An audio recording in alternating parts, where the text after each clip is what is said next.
Tuition যাওয়ার সময় যখন বাবার কাছে টাকা চাইতাম, বাবা টিউশন যাব, টাকা দাও। হ্যাঁ, কি করবি টাকা দিয়ে? টিউশন যেতে তো আর টাকা লাগে না। না না, টিউশন যেতে টাকা লাগবে না, কিন্তু যেতে যদি যদি খিদে লেগে যায়, এখান থেকে মাত্র 5 মিনিটের রাস্তা, তোর খিদে পেয়ে যাবে। হ্যাঁ গো বাবা, দুদিন থেকে কেমন যেন আমার খিদে খিদে পাচ্ছে। চুপ কর হারামজাদা, এখান থেকে ভালোই ভালোই টিউশন যা। না, এরকম চাইলে বাবা আমাকে কিছুতেই টাকা দেবে না। না গো বাবা, আমি তো বলতেই ভুলে গেছি, টিউশনের একটা খাতা কিনতে হবে, তাই টাকা চাইছি। আরে দুদিন আগেই তো তোর টিউশনের জন্য একটা খাতা কিনে দিলাম।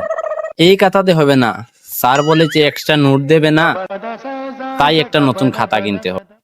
ও, নোট লেখার জন্য? এতক্ষণ পরে তুমি বুঝতে পারলে, দাও টাকাটা। একটু দাঁড়া, আমি আসছি। টাকা আনতে গেছে মনে হয়। এই নে নোটবুক, টিউশন থেকে আসার পর যেন তোর খাতাতে লেখা দেখতে পাই। হ্যাঁ,